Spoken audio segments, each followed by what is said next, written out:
တင်ဝယ်ပြီးတဲ့အချိန်ကနေစပြီးတော့မှအားလုံးဖယားရှိခိုးတာဒီတစ်ချိန်ပဲရှိတယ် This is the very first time after we paid off our church. နော်ဝယ်တဲ့အချိန်ကနေစ After we bought the church. ကျွန်တော်တို့ဖြစ်စီချင်တဲ့ဥစ္စာကဒီနေ့ဖြစ်လာတယ် This is something that we wish that would be happening. နောက်ပြီးတော့အားလုံးကိုလည်းကြည်ဇူးတင်ပါတယ် We would like to say thank you to each and every one of you. ဘာကြောင့်လဲဆိုခင်ဗျားတို့မပိုင်တော့ခုံတွေကိုတရားဟောလို့မရဘူး If you're not there, I cannot preach to the tables and the chairs. ဆိုတော့ကျွန်တော်တို့ခုနကဆီယမဟဲနာကပြောတယ်ဘယ်သူဆီယမဆိုမရရင်လေဖယားကပေးပါတယ် But Miss Hannah has already stated that even though you don't get a gift, but God is giving us a gift. အဲ့ဒါကိုဆိုတော့ကျွန်တော်ပြောချင်တာများတော့ဘယ်လောက်လဲတော့မသိဘူးခင်ဗျားတို့ကျွန်တော်ကဘယ်လောက်ဟောမလဲဆိုတာခင်ဗျားတို့မျက်နှာကြည့်မယ် It depends on your facial expressions and how long I will preach. အာရပါရနားထောင်နိုင်သေးတယ်ဆိုရင်တော့ပြောမယ် I'm going to talk if you would like to listen. Now ခင်ဗျားတို့မျက်နှာမဲ့ပြီဆိုတော့ကျွန်တော်သိသွားပြီ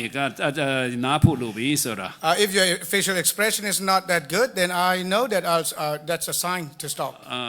နောက်ကမှာပေါ်မှာအောစရာကောင်းဆုံးကတော့ခရစ်တော်ရဲ့ birthday ဖြစ်တယ် The most mysterious thing is Jesus Christ's birthday. သူကဘယ်ချိန်မှမွေးတာတောင်မသိဘူးဒါပေမဲ့နှစ်ရက်တောင်မှသူ့ကို birthday ပေးကြတယ် We didn't even know when his birthday actually is, but we celebrate 2 days. အဲ့ဒါကတော့ဒီနေ့ရဲ့နောက် January လ1ရက်နေ့ဖြစ်တယ် That day is today, which is December 25th and January 1st. ခရစ်တော်လည်း UN ဝင်တယ်ထင်တယ် I think Jesus Christ went to UN, United Nations also.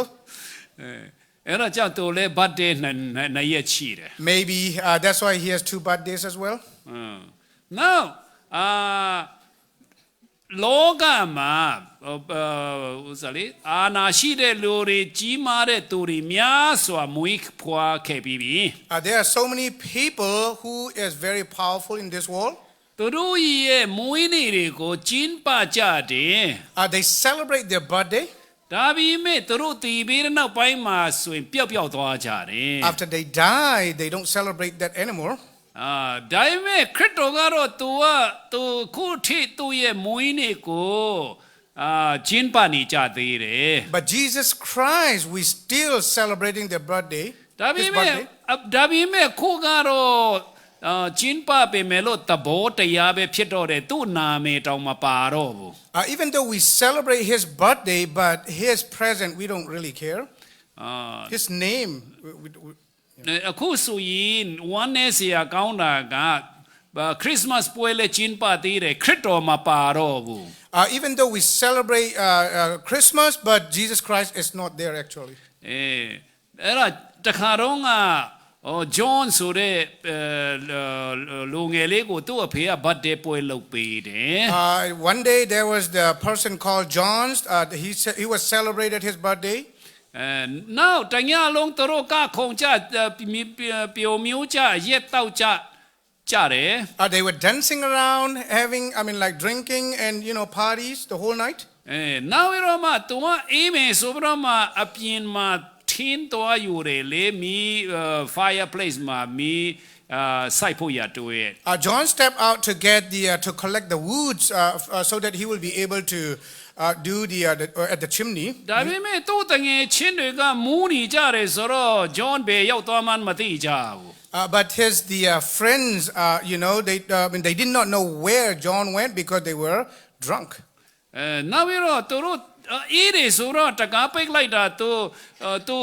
ဥစားလေခောက်နေလဲမချတော့ So the weather was so cold, so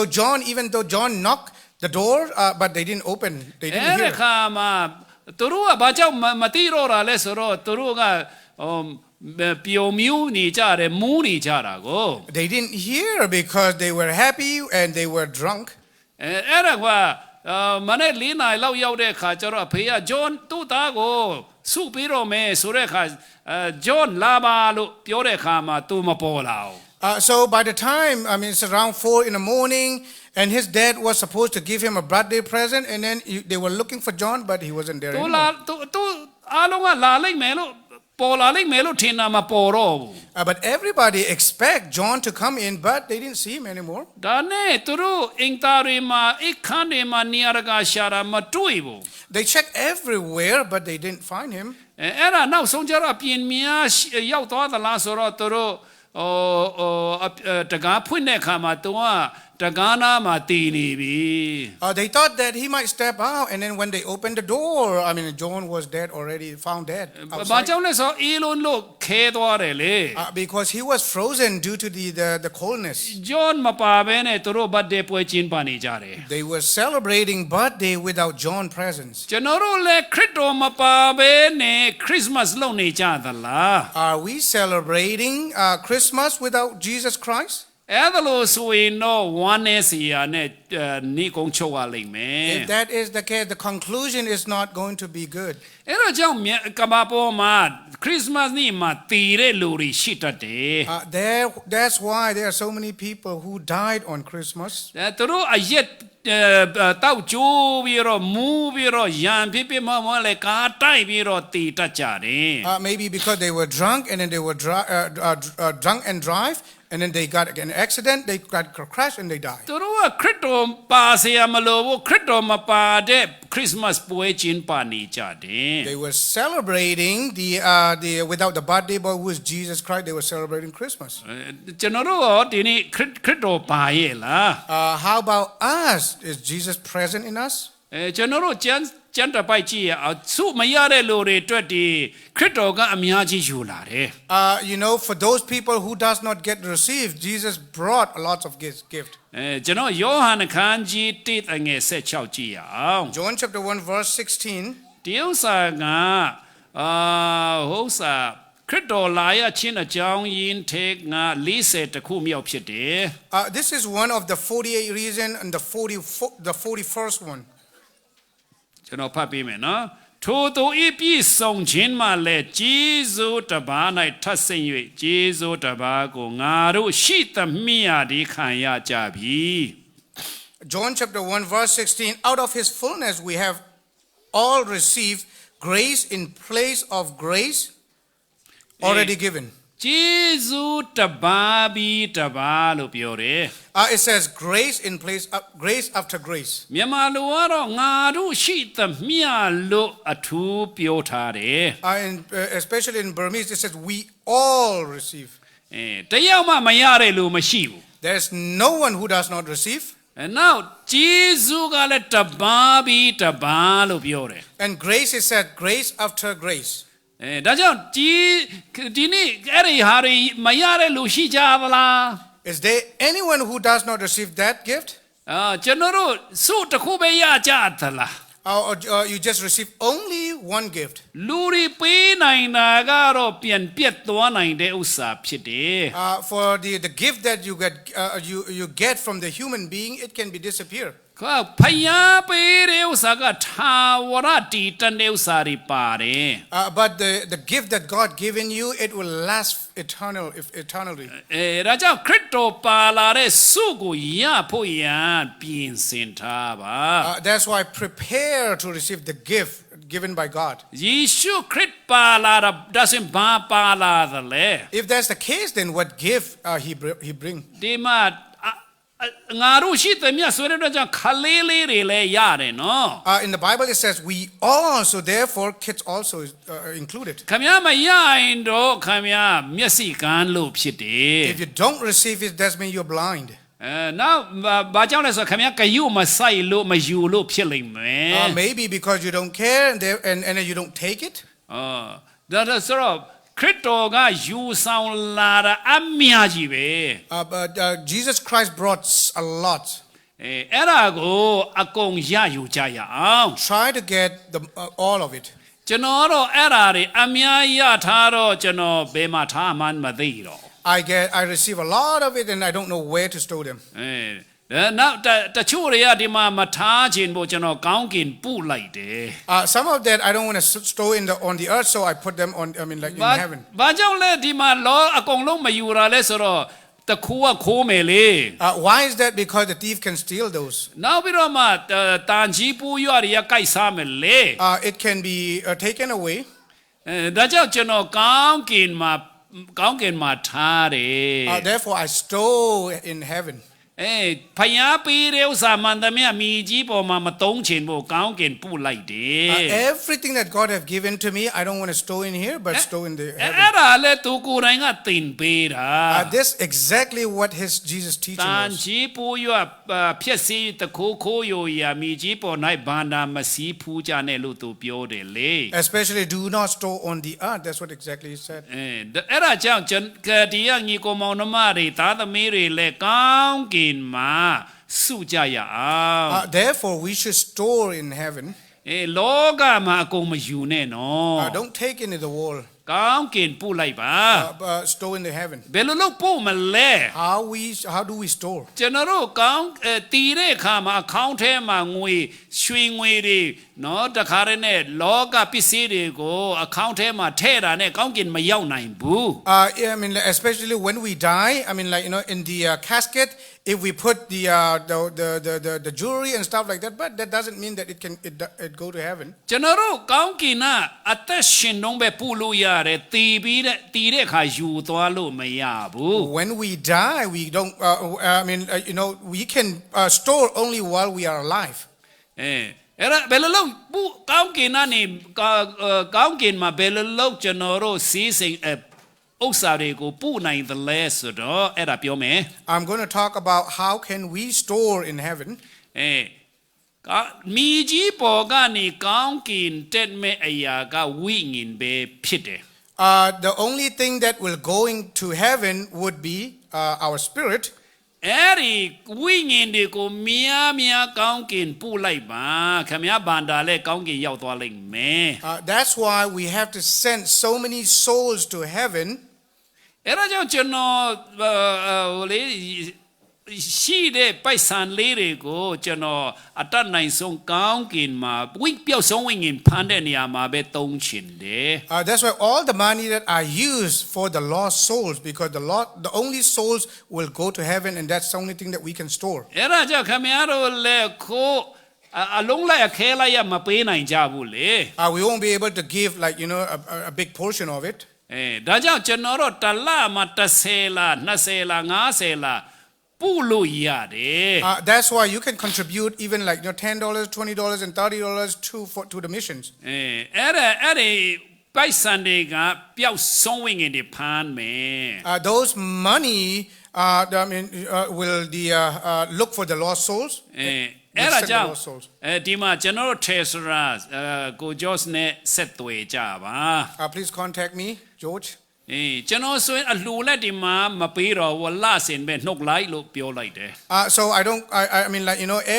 every month. I mean, like I took out from his account automatically. Now mission အတွက်လဲကျွန်တော်ဒီတိုင်းပဲမလှူတော့ဘူးလဆင်ပဲပုံမှန်လေးပဲလှူတော့တယ် So also for the mission, automatically deducted. အဲ့ဒါကြောင့်ဒီကညီကောင်မောင်နှမတွေလဲအဲ့ဒါလိုနည်းနဲ့များမတတ်နိုင်လဲ30ကိုမြင်းနဲ့လှူပါဒါဆိုရင်တစ်နှစ်မှာဆိုရင်120ဖြစ်သွားလိမ့်မယ် So at least you can participate at least $10 a month, which is about $120 a year. So which is a very good thing for the lost souls. ကျွန်တော်တို့အသင်းတော်ကဒီလောက်လေးမဟုတ်ဘူးနော်နေမှာပုံများသေးတယ် Our church is not only these members. There are so many people in the country.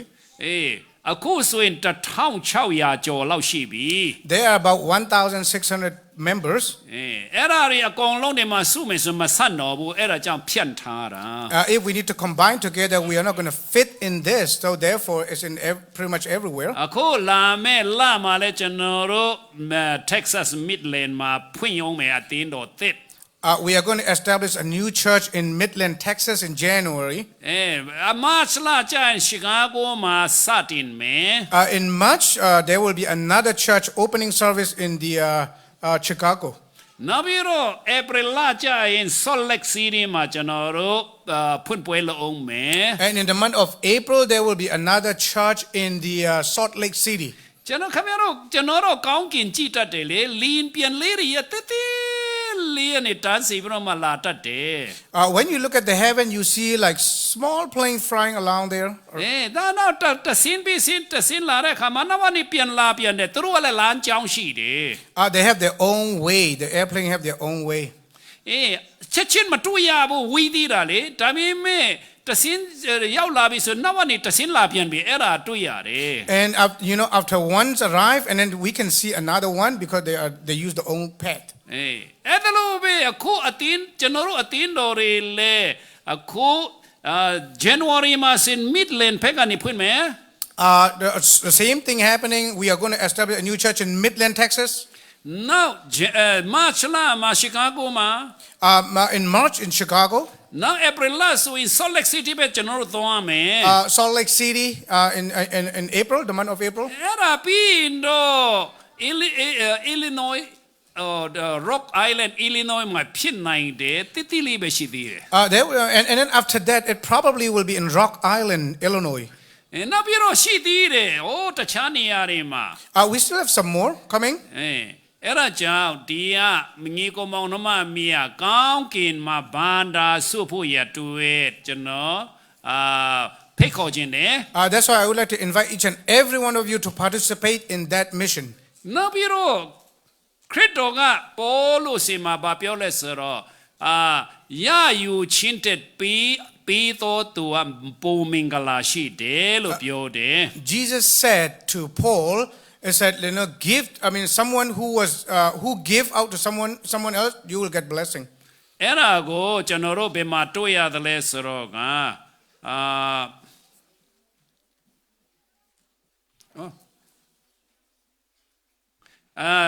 တမန်တော်ဝတ္ထုခန်းကြီး20အငယ်35မှာ The book of Acts chapter 20 verse 35. ကျွန်တော်ဖတ်ပြလိုက်မယ်နော်ထိုတို့တင်တို့ဒီလေအလောက်လောက်၍အားနေတော်သူတို့ကိုမဆာရမေကို၎င်းအစွန့်အကျဉ်ခံခြင်းအရာထက်စွန့်ကြဲခြင်းအရာတွေသာ၍မင်္ဂလာရှိသည်ဟုတ်သခင်ယေရှုမိန့်တော်မူသောစကားတော်ကိုအောက်မေ့ရမေကို၎င်းအရာရာ၌တင်တို့အားငါပြသပြီ The book of Acts chapter 20 verse 35 said, in everything I did, I show you this by this kind of hard work, we must help the weak. Remember the word of the Lord Jesus himself said, it is more blessed to give than to receive. ရယူခြင်းတဲ့သူကခလေး Someone who would like to receive is a kid.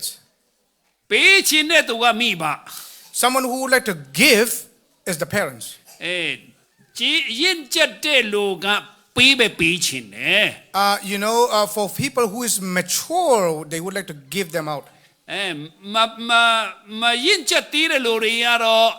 ရယူခြင်းတယ် On the other hand, who is not mature, they would like to receive from people. အဲ့ဒါကြောင့်ခရစ်တော်ကဘာတင်ပေးလဲဆိုတော့ရယူခြင်းတဲ့ပြီးတော့သူဖြစ်ကြပါလို့ပြောတယ် That's why the Lord Jesus himself said it is more blessed to give than to receive. ကျွန်တော်အဲ့ဒါမြန်မာနိုင်ငံမှာဓာဒုက္ခရောက်နေသေးတယ်နော်တော်တော်လေးကိုမတတ်နိုင်သေးခင်ကလေးအဲ့ဒါသိလိုက်တဲ့ခါဒါဆိုကျွန်တော်ကပြီးတော့သူဖြစ်ရမယ်လို့ခံယူလိုက်တယ် Even when I was in Burma, I cannot even afford a lot of things. And then even though at that time when I noticed this, and I said, I want to become a giver. ခင်ဗျားတို့ရယူတော့သူဆိုရင်တော့မပြည့်စုံသေးဘူး You're not going to be complete if you're the one who would like to receive. Now, ဒါဆိုရင်တခါတော့ခရစ်တော်ကစာကျွေးမယ်လို့တဲ့အခါတပည့်တော်တွေကဒီမှာတော့ရဖြစ်တယ်အားလုံးပြန်ခိုင်းပါလို့ပြောတဲ့အခါမှာခရစ်တော်မပြန်ရဘူးမင်းတို့ပေးကြလို့ပြောတယ်လေ When Jesus Christ was there in the world, somewhere, and then what happened was the disciples said, hey, there's nothing in there. And then he said, the disciples said, let them go away. ဒါပေမဲ့ယေရှုကမဟုတ်ဘူးမင်းတို့ပေးရမယ်လို့ပြောတယ် But Jesus said you have to give it to the crowd. ဒါပေမဲ့လက်ထဲမှာဘာမှမရှိဘူးလေ But at that time they don't have anything to pay to. အဲ့ဒါခါမှာဖိလိပ္ပကဘာပြောတယ်လဲဖိလိပ္ပကတော့စည်ရင်းစစ်တင်တယ် accounting တင်တယ်နော်သူလုပ်ငန်းတာ I think primarily at that time, Philip was the accountant, maybe. နောက်အဲ့ဒီမှာဘာဖက်လဲဆိုတော့ဒီနရီအပြန်200တန်ဖိုးရှိတဲ့ပိုက်ဆံနဲ့ဒီလူအုပ်ကြီးကိုမချွေးနိုင်ဘူးလို့ပြောတယ်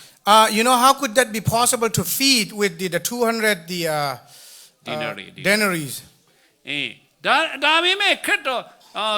ဒီမှာဒါပေမဲ့အန်ဒရူးကဘာပြောလဲဆိုတော့ကဒီမှာခလေးလေးရဲ့လန့်ရှိတယ်ငါနှကောင်နဲ့မုံငါလုံးလို့ပြောတယ်လေ And then he said, hey, Andrew said, hey, we have the two fish and five loaf of bread. အဲ့ဒါနဲ့ယေရှုကအဲ့ဒါကိုကြီးစိုးတော်ချီးမွမ်းပြီးတော့မှဝေလိုက်တာ9000အကုန်လုံးစားရုံမကပြီးတော့12တောင်းမှကြံရစ်တယ်ဆိုတာအားလုံးသိကြတယ် You know, we all know that Jesus, prayed and then and then he said, after that they distributed and then they have even more, 12 basket full extra. ဒါကြောင့်ကျွန်တော်တို့လည်းပေးတော်သူဖြစ်ကြရအောင် That's why we would like to become a giver. ရတော်သူဆိုရင်တော့ခမများငယ်သေးတယ် If you are the receiver, then you are kind of small kids. ဒါပေမဲ့ပေးတော်သူဆိုရင်တော့ခမများရင့်ကျက်လာပြီဆိုတာထင်ရှားတယ် It is kind of obvious that if you become a giver, then you become a adulthood. အဲ့ဒါကြောင့်ခရစ်တော်က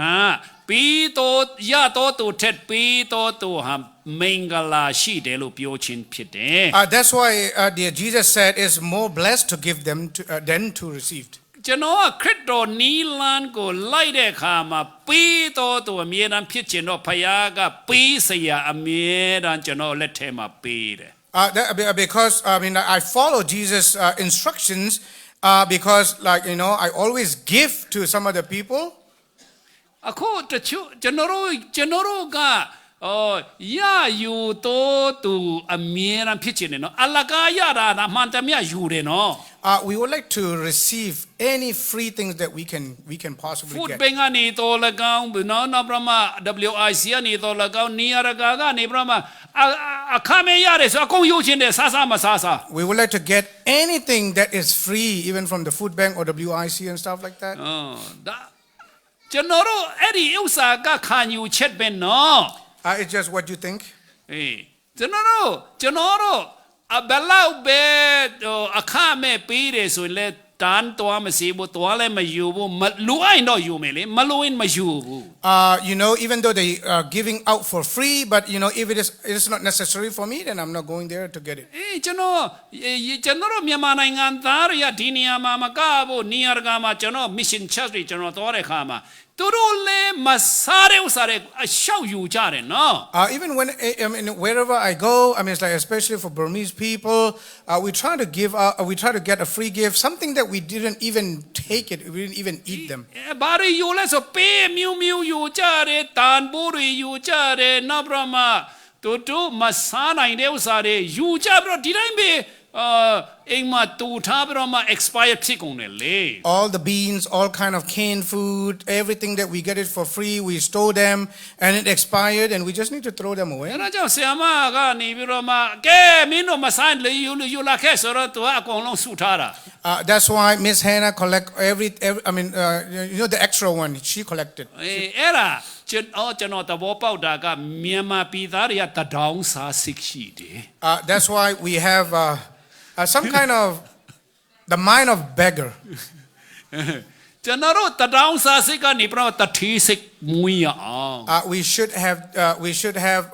should set our mind to be a wealthy people, rich people. အဲ့ဒါခံယူချက်ပဲ It's just what you take. ခံယူချက်ဆိုတာကျွန်တော်တို့အဲ့ဒါကြောင့်ကျွန်တော်ကတော့အဲ့ဒီမြန်မာပြည်ကလေးကပေးတော်သူဖြစ်ရမယ်ခရစ်တော်သင်ပေးတဲ့နဲ့ပေးတော်သူဖြစ်ရမယ်ဆိုတာခံယူချက်အမြဲတမ်းခံယူတော့ဖယားကလက်ထဲမှာပေးเสียအမြဲတမ်းပေးတယ် That's why in my mind I always think that I am going to become a giver and therefore I give it out to some people. ဒါကြောင့်ဒီနေ့ခရစ်စမတ်အချိန်မှာဘာမှမရတဲ့လူတွေနော်ခမမမြင်လို့ပါပေးပါတယ် Some people who does not receive today, But I mean, like you don't see it, but God gave you something.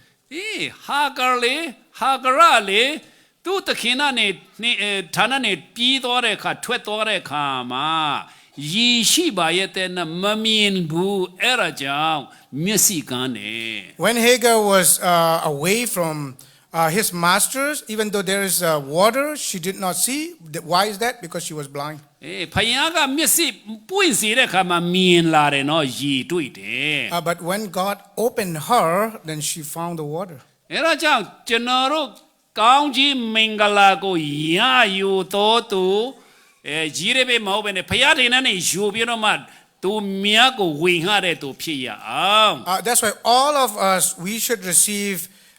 the gift from God, and then we have to distribute it to some other people. ဂျေဇုတပါးပြီးတပါးကျွန်တော်တို့အသီးသီးခံစားရတယ်လို့ပြောတဲ့ကျမ်းစာက We all receive grace after grace. အဲ့ဓာတွေကိုဂျေဇုတော်ကိုရည်တွက်ချီးမွမ်းမှာအော်လိမ့်မယ်လို့တခြင်းတောင်ဆက်တယ်မလား Even there is a song called Count Your Blessing. ကျွန်တော်အော်လိမ့်မယ်တဲ့ And we are going to be surprised. ကျွန်တော်တို့မရည်တွက်လို့ဖြစ်တယ် We don't count our blessings. နော်ကျွန်တော်အခုကျွန်တော်လည်းနည်းနည်းလေးပြောမယ်ဆိုရင်ကျွန်တော်အခုဒီကွန်ပျူတာကိုနှစ်ပေါင်း35နှစ်သုံးပြီးမျက်စိဘာမှမဖြစ်ဘူး I have been using computers for 35 years, but my eyes is still good. Now တချို့လက်တွေဆိုရင်ကိုယ်ကောက်ကုန်တယ်လေအဲ့ဒါကျွန်တော်ဘာဖြစ်ဘူး Some people are using, I mean, like, because they have to use the mouse for their fingers, but I'm perfectly fine. နောက်ပြီးတော့ကျွန်တော်ဘယ်လိုပဲဖြစ် scroll down လုပ်လိုက်နေတယ်မြင်လုပ်တယ်ဘာဖြစ်ဘူး Even though when I scroll down very quickly, I'm perfectly fine. I'm not dizzy. မျက်မှန်လည်းမသုံးဘူးကြီးစုတော် I don't even need to use eyeglasses.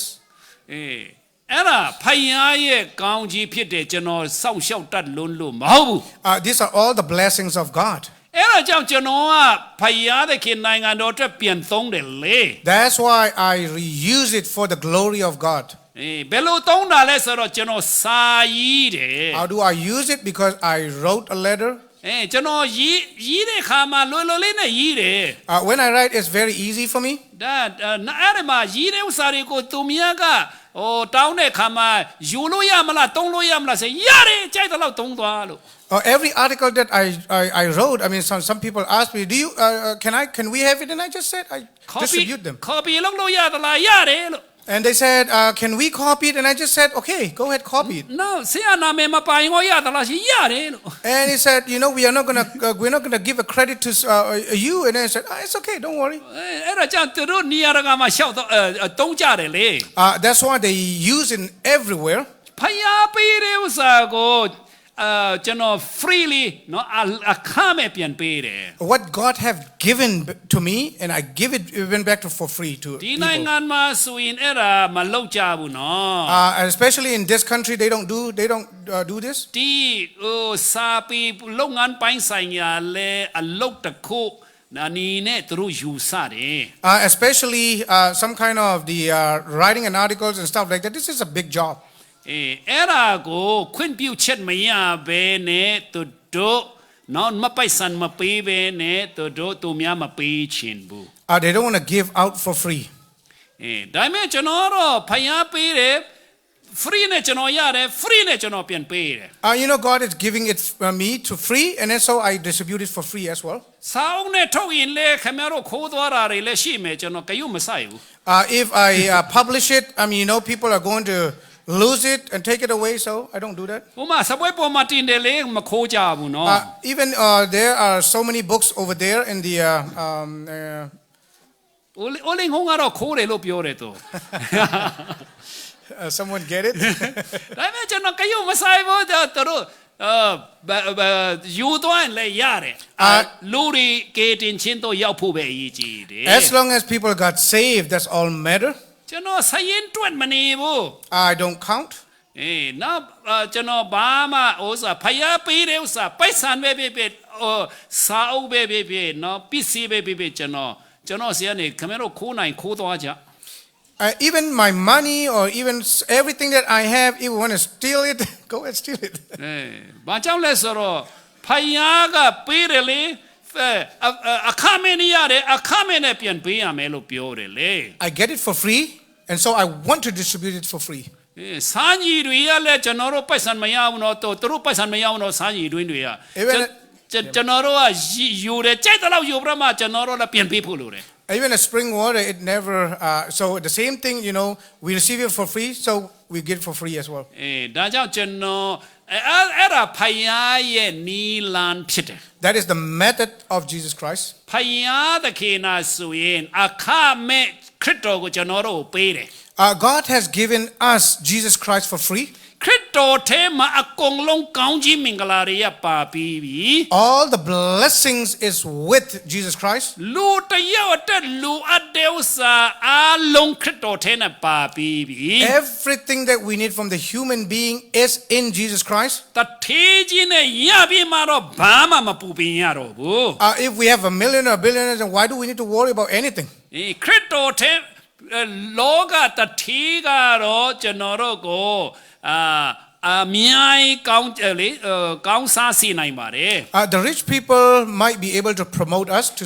some extent. ဒါပေမဲ့သူတို့ကမတိအောင်မလုပ်နိုင်ဘူးကျွန်တော်တို့ကို But they cannot.